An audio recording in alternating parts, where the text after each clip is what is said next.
Hi, this is Annie Grace, and welcome to this Naked Mind podcast. So today I'm super excited about my guest, someone I just met recently and who just blown away with what Nicholas is doing. So this is Nicholas Bayerle, and he is the CEO of a company that I think has a really cool name. It's called the $1 Billion Body, and it might not be what you think it is, but I'll let him explain that. And he was actually also just named top 30 under 30 entrepreneur in the top. That's incredible from the intensive. It's amazing. And so welcome, Nicholas. Thank you so much for being here. Hey, Annie, thank you so much. I'm so excited to jump into some things that makes me sound really cool. But obviously, we're going to be pulling back the layers and showing some of the things that we all struggle with. Me as a businessman, people that are high performers are typically going to be the one that are listening to podcasts anyway. So I'm just assuming that everyone out there wants to do something bigger and greater with their life. So because of that, they either want to quit drinking alcohol or have a dependence on some different substance, whether it's alcohol or something else. We consistently have to do this with all different types of substances, but obviously one of the most popular is alcohol. Yeah, for sure. And it's just everywhere all the time.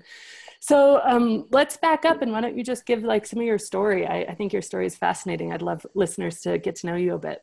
So I was always a high performer. So maybe someone's out there you want to be the top of your class, you want to be top athlete or whatever it is. I've always noticed that, a lot of times we find different avenues to kind of express ourselves. My first place was being the youngest kid in the world to start racing bicycles. My dad helped me do that 2 years old. I was very impressed by myself, though I can hardly remember it. 4 years old, I started racing motocross, motored bicycles basically. And I decided I want to be the best motocross racer in the world. Around 12 years old, though, my dad taught me something really awesome, which was if he had a weed whacker and a lawnmower, he would never be able to go broke because he'd always have something to do. He could always go out there in every single economy and go make an income. So he taught me something really good, and I went out there and started a business in that area, which was my first dip into making my own money. I had a couple $1,000s saved up, and we did really, really well. From there, though, life went downhill really quickly for me. My dad and I had a big falling out, and at that point, I realized I was never going to be the best in the world at motocross. That really made me depressed.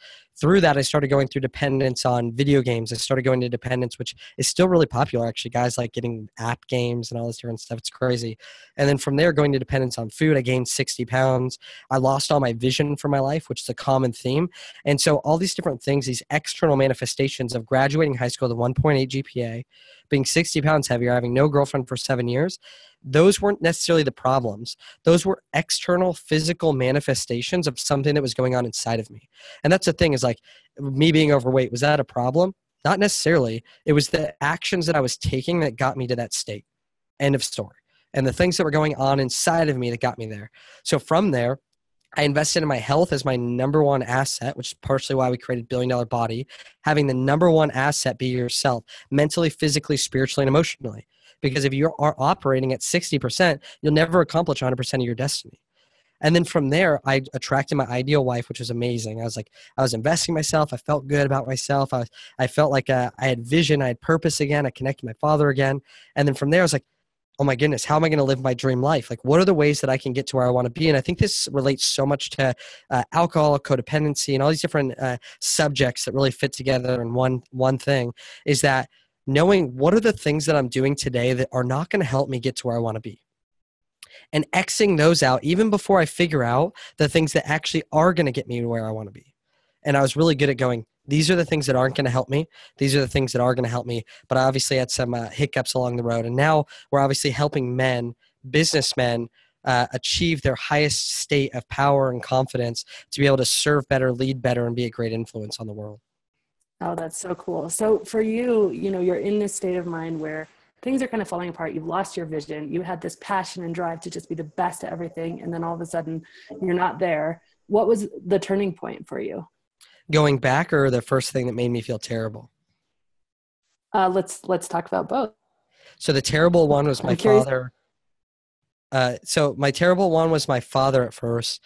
I would say that defining moments happen after lots of things have happened. It's just like that one moment finally tips you over. It's like the straw that breaks the camel's back. So the first thing was that, I was already feeling depressed. I was already feeling down. I was already feeling less than. My parents were already divorced. All these different things that were weighing on me. And the last thing was that my dad telling me that I wasn't going to be the best in the world at motocross.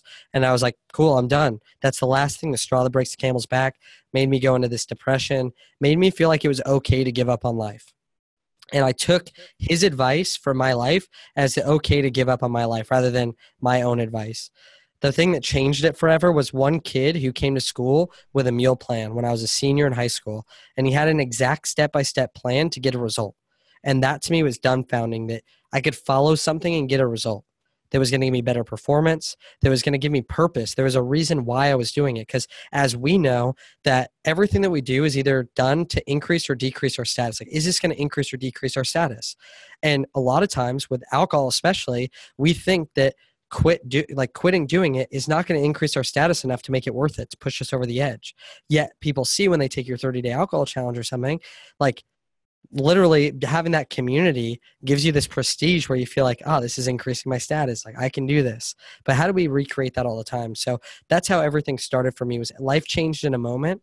But obviously there's little things that happen up to this point. And that's what I hope that this show will do for people, is that this is the show that life changes in a moment for them, even though there's been many things up to this point to get them to listen. That's so cool.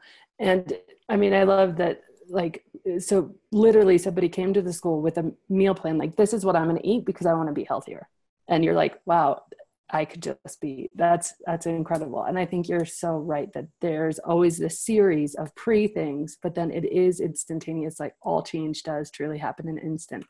I love what you say too. And just your whole like ethos of the entire company is that, and we just don't look at this, it's ridiculous, but your body and yourself, like, that is your number one asset. It doesn't matter if you want a relationship or you want happiness or you want lots and lots of success and financial gain or whatever it is, like, if you're not taking care of this. And so often just making that connection, like, wait a second, actually starting to take care of this will open up all sorts of other avenues.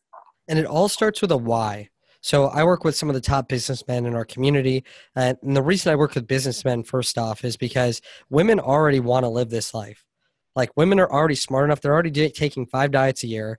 Women are already wanting to invest in success. They already want to show up to events. They already want to go to personal development. The majority of churches are filled with women. Like, they already want to do the right thing. Men are typically the ones that are a little bit behind the curve, but they have this ambition to go out there and draw this like crazy power and influence. And men feel great in a leadership position. And I want to make sure that with that leadership position, they're giving the best type of leadership possible. So with that, it all comes down to why. At the end of the day, what is not drinking alcohol? What is not eating this food? What is doing this work going to do for me? End of story. It's all result based. If anything in your life that doesn't have a big enough why that you do is always bound to fail. And I learned this from my mentors. That I've had a mentor that's a Navy SEAL for the last 8 years. And this Navy SEAL mentor gets asked all the time, did you ever have any missions, objectives that you did as a Navy SEAL where you didn't know why you were doing it? You just got told what to do by the government and you had to go out there and like execute on this stupid plan, but you didn't know why. It was too secretive. And then he was like, never.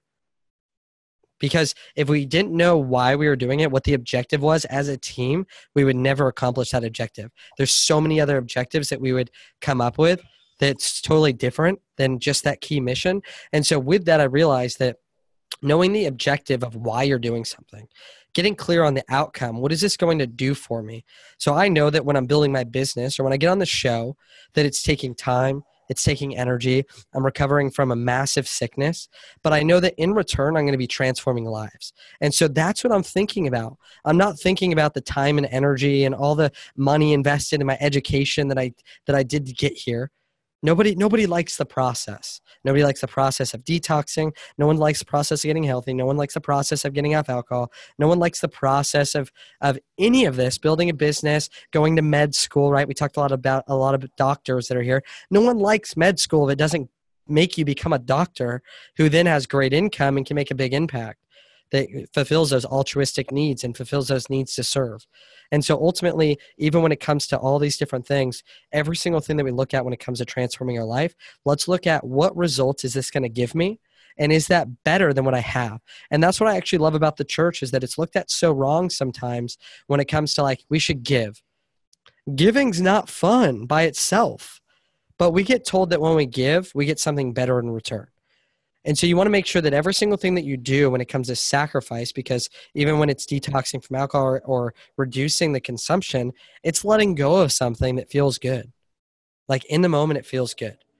But is that giving up giving you something better in return? yes or no, and then take action. End of story. But if you're taking action blinded, it's always going to be a result of failure.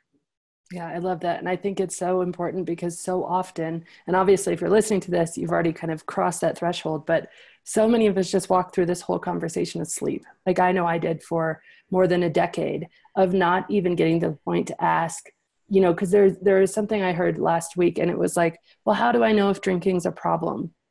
When do I need to change? And the question we really should be asking is, how do you know that what you have is good enough not to change? Is it bad enough that it's a problem? Well, let's not ask, is it bad enough?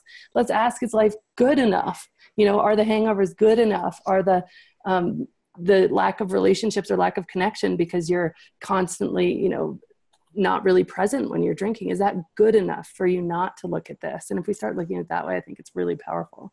So one thing that we like to look at is power and confidence. And so when I look at getting a result, that's one thing. Let's say you do 30 days, no alcohol, and you do it really well, and you do it because of the challenge. But you don't really know why you did it. You don't know the process of like how you did it. Because how I look at power is a way that you can not only create a result, but you can create it over and over again. And so when I look at that, I always look at like what are ways that you can empower yourself every single month, every single week to do things that things don't have power over you, but you have power over it. Where you're making the decisions, it's not making decisions over you. We look at money in this way.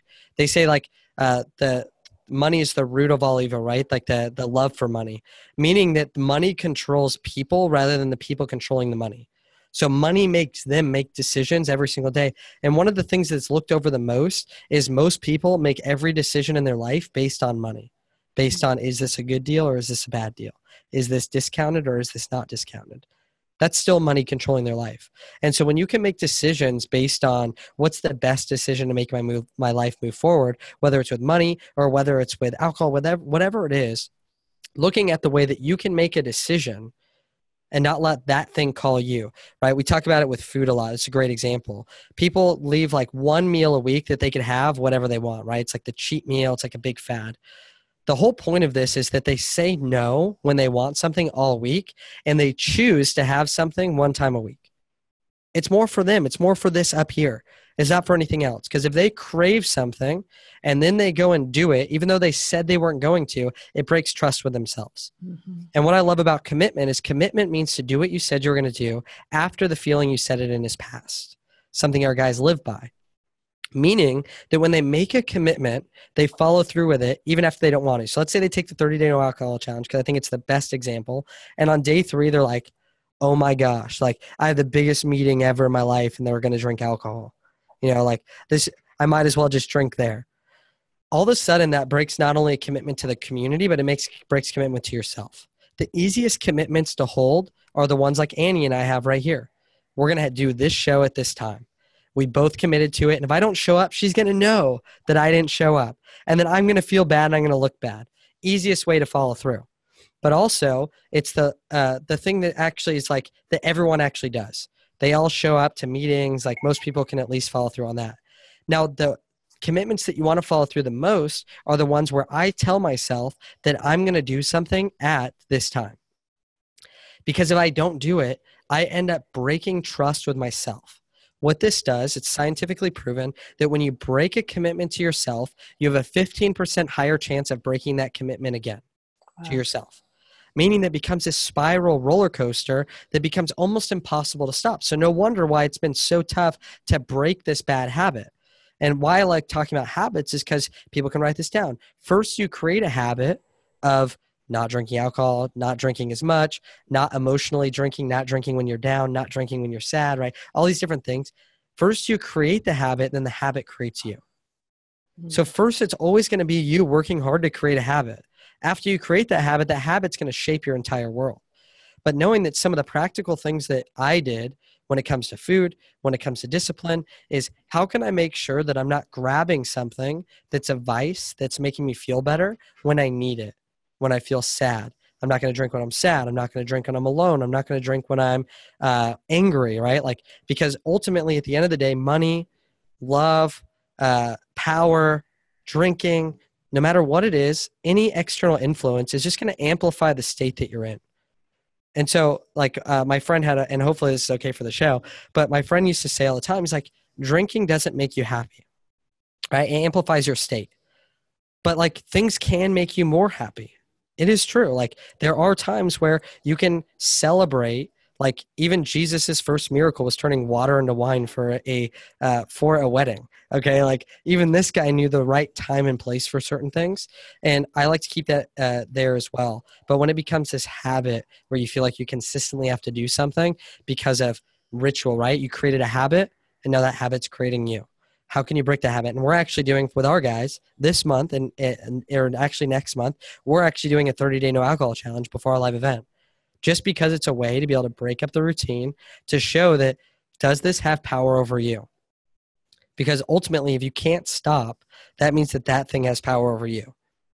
Yeah. And I think that's the crux of it, right? Like, am I giving away my power to this? Because we didn't start that way. We started in the driver's seat, and this was something that was a tool that we were using, and then eventually we found ourselves, I found myself in the passenger seat, and I was waiting for a ride that was ending in a very bad place. And I needed to get out of that car before it crashed, because I had absolutely handed the reins over. And I think you hand the reins over when you take it out of that, once in a while celebration, and you start to use it to self-medicate. I think that's pretty definitively when you say, okay, I'm not strong enough to be a mother on my own. I'm not strong enough to be the executive I need to be. I'm not strong enough to run this business without this crutch. And I need this in order to deal with stress, in order to deal with parenting, in order to deal with whatever it is.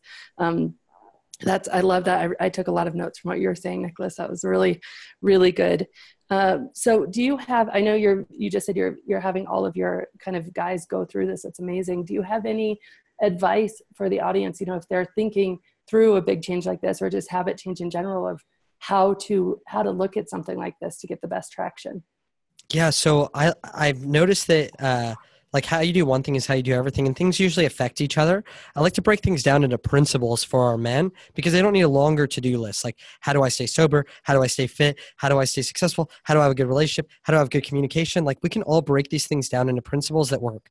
So there's obviously principles like that we use in all these different areas, whether it's business, whether it's their relationships, whether it's their food, all the way down to like masturbation for guys, right? Like it's like a big subject. So one thing that they can do, right, is like, don't stay up late by yourself, right? It's like, that's really easy to do. That's like something practical that everyone can do. And so what's very interesting is like when we go into people's houses and they have junk food, let's say in the house, it's so easy to get it. Yet if it's out of the house, it's very easy not to have it because it's not worth the struggle to go get it from a store. So literally, if I just make it that much harder to get it, all of a sudden, they don't even want to do the thing to go get it. One also practical way of making it harder is saying to a friend like, hey, we're going to be accountability partners every single day of this month. And every time that I take a drink, I have to give you $100. So every drink costs you $100. Now all of a sudden you're like, I would never drink if alcohol was $100 a drink. Like, okay, that's all that it takes to get you to stop.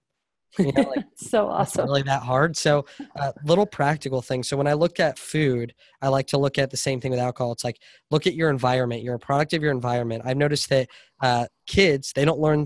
Everyone wants to learn how they can learn quicker. And I actually brought in a guy to teach our community named Jim Quick, who works with people like famous actors. He's worked with some of the top actors in the world with like the top sets. I could go through names, but it's a lot of them. And basically, I was trying to get him to teach me how to learn quicker. Like, it's funny because his name's Jim Quick, but how do I learn quicker? Like, he's a memory expert. He's a brain expert. And the number one thing that it came down to was your social environment. It wasn't your neural networks. It was your social networks. And so you learn through the people that you're around.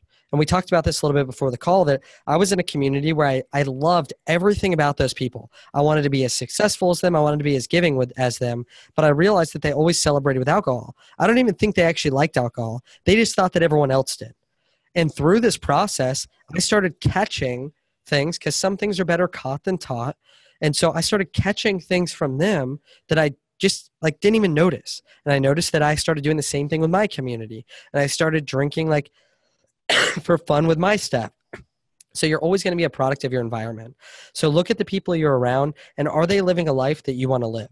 If they're going out to bars and they're drinking and going out to stuff all the time, it's going to be very tough to be able to break out of that mold. But if you clear everything out of your house, start clean, surround yourself with people that aren't living that lifestyle, that are living a life that you want to have, then all of a sudden you'll realize that transition is really easy, because whatever the community around you honors, that's what you start honoring. Meaning that if you're in a gang, you will beat people up and steal to feel like you're accepted into that gang. Now, if I place you into another environment where giving and making an impact is the way that you get recognition, then all of a sudden you'll start doing that selfishly to be able to get attention. Now, no matter what, it's selfish, but I'd rather you give and create an impact with your skill set that selfishly than go out there and beat people up and take their money and do all this stuff. And it's all a product of the environment that you're in. So I'd use the practical tools. I use the practical tools of accountability, meaning what is your reward for doing the right things? And what is the repercussion for doing the bad things? And that's always going to be different for each person. And figure that out with your accountability partner. If you're scared to do this, then that's when you should do it the most. If you think you already know what to do, that's the best time to learn. John Wooden says the best time to learn is when you think you know it all. And so same type of thing. If you're like, but if I have an accountability partner and I fail, and every day I fail, that's going to be $3,000. Yeah, that's going to suck really bad the first month until you quit doing the thing that's holding you back. And also figure out, if I keep doing the right things, what will life be like? And if I keep doing this thing that I hate over and over again, that's got me here on the show, that's got me to read Annie's book. If you haven't got her book yet, go grab it. Like whatever got you there means that you want to live a different life that's higher and bigger than what you're doing now. Even if you have already been crushing it, you know that still consistently learning is the thing to do to stay like true to what you're doing. LeBron James practices free throws, practices 3-pointers and dribbling, the simple things over and over again to be the best, highest paid player in the world. So no matter what, you know you want to take it to the next level. So with that, make the commitments today while you're excited from the show, while you're excited from Annie, while you're excited reading her book. Make the commitment then of what you want to do. Make an accountability partner to help you do it. Set up the environment to make yourself successful. Don't have drinks right there in front of you and blah, blah, blah. Set up an accountability partner with something that you get a repercussion and a reward, and go after it. And if you don't like the commitment that you made, don't worry. You can always remake a commitment in 30 days. I learned this from Navy SEALs as well. I once watched a Navy SEAL walk his dog. He got on a skateboard and he decided he was going to walk his dog around the block. He went off the curb on his skateboard, face planted, and his whole face was bleeding. And I watched him get up and finish walking his dog before he washed off, because he knew so deep down inside that when he made a commitment to do something, he was going to finish it before he went and did something else. I saw him do it in a workout. He's really clumsy for some reason, but he did it in a workout as well. And I realized that when you make a commitment, follow through on it. Then decide next time if you want to make that commitment again. I think that's so, like, just not, I mean, don't allow yourself to give yourself excuses, like no excuses, like decide that you're going to be the person that doesn't give excuses. And I think what you said, Nicholas, about, I talk all the time about cognitive dissonance, and it's the same exact thing, this idea of breaking that commitment to yourself. Like, there's a very real cost there. And we talk about the cost of how internal conflict is some of the most painful conflict. And when you are living in a state of internal conflict, it is an incredibly painful state. In fact, you often drink to numb that state that you're living in. But then I love what you said too about when you start to do that, you have a higher and higher chance of breaking that.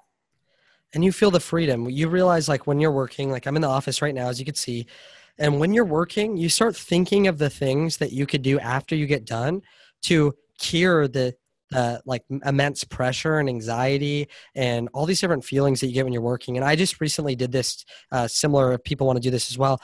I literally didn't have any food for 3 days and just drank water and a tiny bit of coffee, because I was like really still working hard, but no food, no calories at all.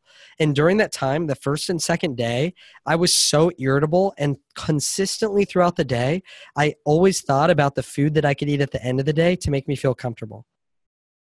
Like throughout the day, every day. And when I didn't have that there, I literally went into fight or flight. I was like, what am I going to do? Like, what am I going to do with my life if I'm working so hard and I can't go home and have this big, nice meal and make myself feel comfortable? And it freaked me out. And by the end of day 3, I didn't even care if I ever had food again, to be honest. It was the craziest thing.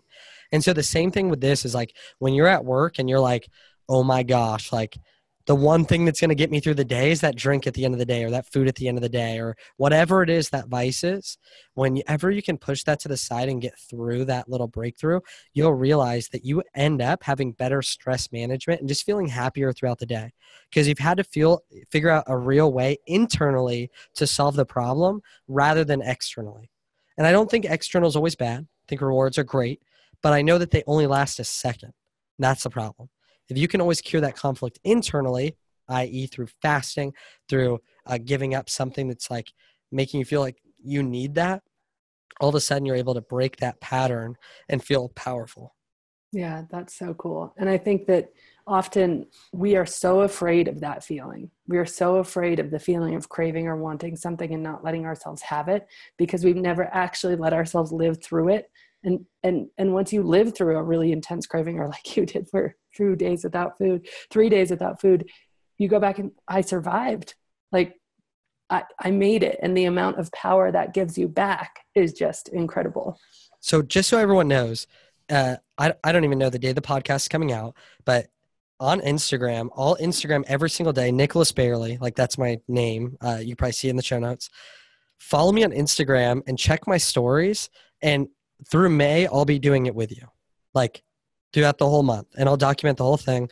And I won't have any alcohol throughout all of May, just to do it as well. Like not even a drip, like unless kombucha, like there's like that 0.02%, like, don't hold me to the craziest standard, but not comfort drinking. And I'm going to business events.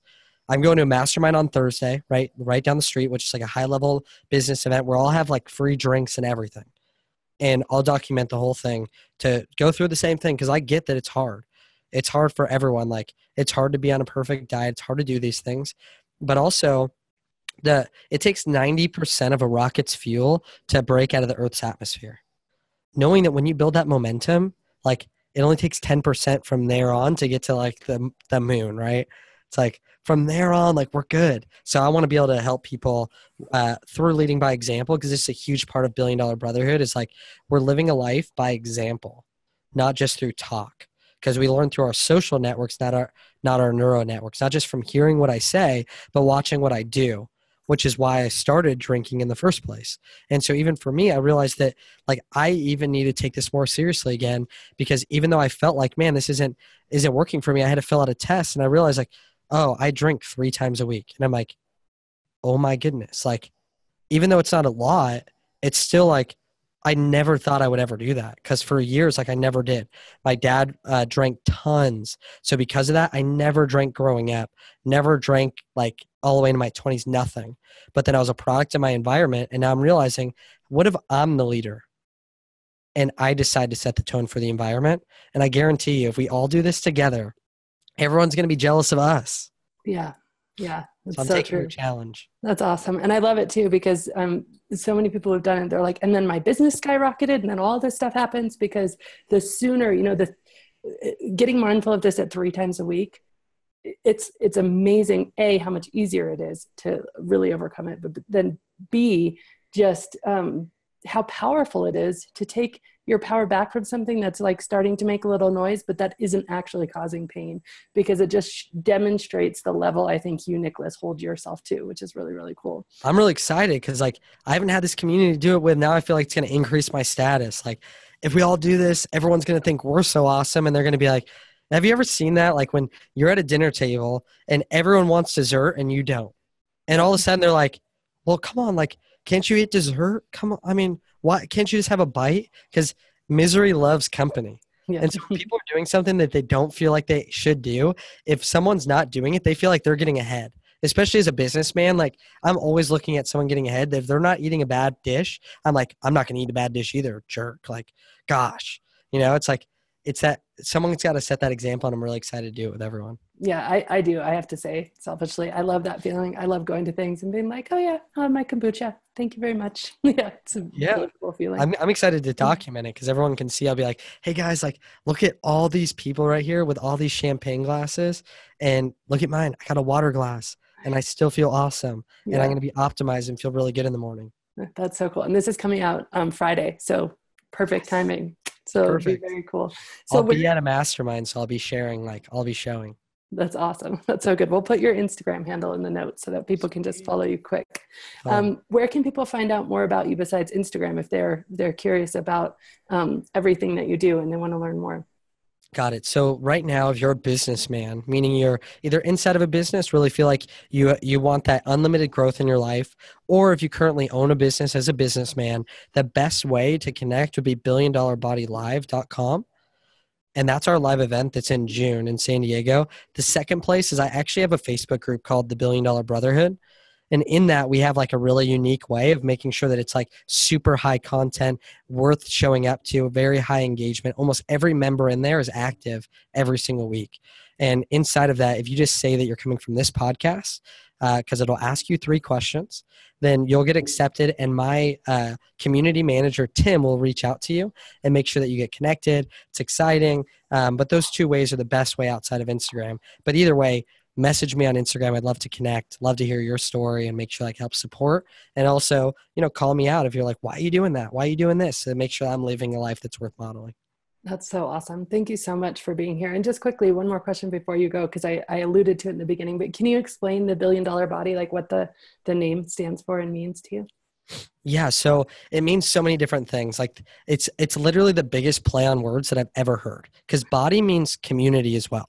And in that, we're building $1 billion net worth inside of our community of business owners that are like that. From there, it also is $1 billion body, meaning that is your number one asset. And people always ask me, can you help me create $1 billion body? And I'm like, no, I can't. Like what I'm going to do is help you realize that you already have one. And when you start treating your body that way, all of a sudden all your actions change. Because really, like your body was given to you for free, which is the biggest problem that we have as humans, is that the number one asset that we have in our entire life, the most valuable thing that we could ever have, is given to us for free. It's kind of like if I were to give Annie a house that was $30 million, like nice house, and I show up 30 years later and she hasn't fixed anything and hasn't kept anything maintenance. The whole thing's falling apart. How would I feel? I'd feel terrible. I'd be like, Annie, I gave you this $30 million house for free. You can't take care of it. And it would feel so sickening inside. And I feel like that same way, like we're put on this earth for a purpose. The fact that we can't take care of ourselves is like we're given the number one asset that we've accomplished, that we feel all of our joy, all of our love, all excitement, everything in our life that's good is felt through this body and is only able to be done by being alive. And yet we can't even take care of it. But when we switch our mindset and go, I'm $1 billion asset right now. Like I am a billionaire because I carry an asset that nobody can buy. You can buy girls, but you can't buy love. You can buy supplements and salads and all this stuff, but you can't buy health. Ask Steve Jobs. He would have paid $1 billion to stay alive for 1 more year. And so ultimately it's creating businessmen that are out there prospering in health, prospering in business, prospering in relationships, that live a life that's worth modeling, so that when they gain influence, when they gain exposure, because you will by living this lifestyle, that's our goal, people will actually model your life and model it in a way that's going to make them more successful. And that's what we help our businessmen do and always strive to do as well. Oh, that's so good. I'm so glad I asked. That was so awesome. That was really Thank great. you. I appreciate that. Well, thank you so much, Nicholas. I think this has been an amazing, amazing podcast, and I'll definitely be watching. So, and I can't wait to see you again in person. So, yeah, absolutely. Great meeting you. You too. This has been Annie Grace with This Naked Mind podcast. Thank you so much for listening. You can learn more at thisnakedmind.com. And please remember to rate, review, and subscribe, as it really helps us spread the word.